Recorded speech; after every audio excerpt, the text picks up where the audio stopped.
guys, ipapakita ko po sa inyo ang aming mga gulay dito sa bukid.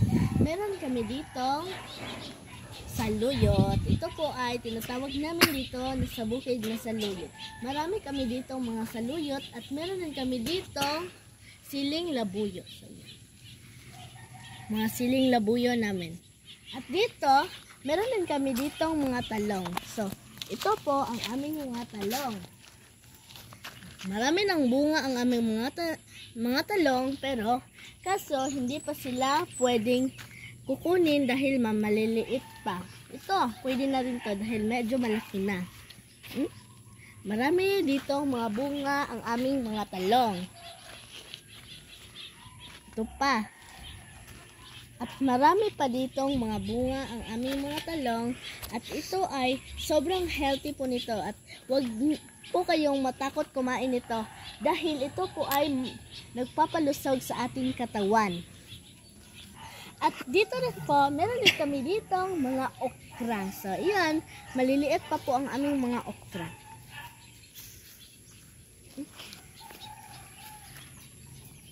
Mga okra po namin, guys.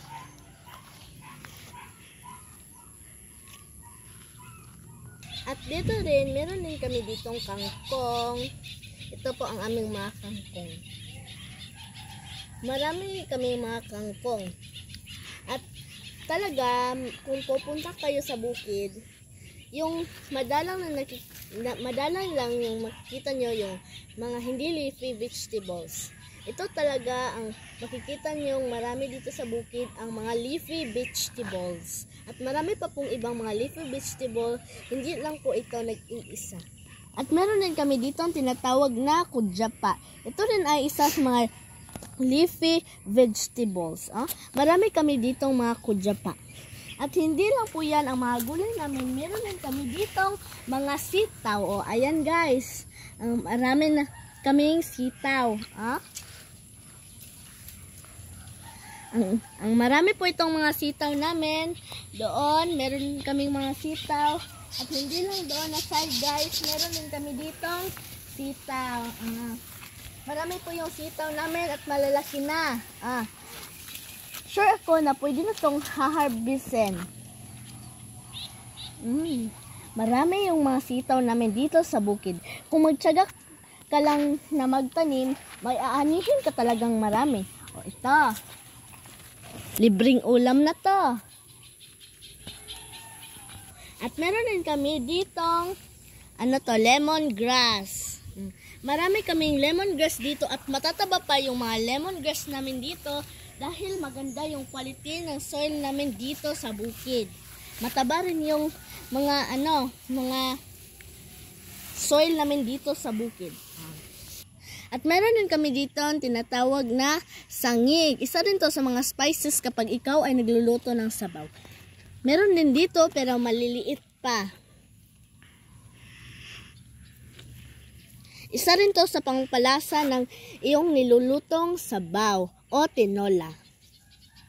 At meron din kami ditong siling labuyo. Isa rin to sa mga spices o ingredients na ilalagay natin sa ating mga tinola. Kung magluluto tayo ng sabaw, perfect na perfect to.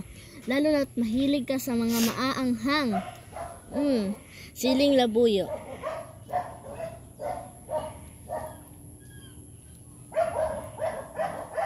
At hindi lang rin mga gulay ang nandito sa bukid, kung hindi, pati na rin ang mga snacks o mga makakanin. Ito meron kami ditong saging. At hindi lang po isang saging yung nandito, kung hindi dalawa. Dalawa po sila.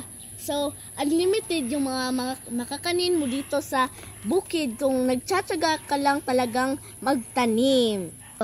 At hindi lang rin saging yung makakanin namin dito sa bukid, kung hindi, pati na rin yung mga papaya. Maraming papaya dito sa bukid dahil ito ay isa sa malusog na pagkain dito sa bukid. At hindi lang rin papaya at saging yung mga makakanin dito sa bukid, kung hindi, meron din kami ditong mga kamuti. So marami po yung kamuti namin dito sa bukid. Gaya lang ang sinasabi ko, kapag nagtatanim ka at nagtsatsaga ka, meron ka talagang aanihin at ikaw ay mabubusog. Isa din to sa mga malulusog na mga pagkain dito sa bukid.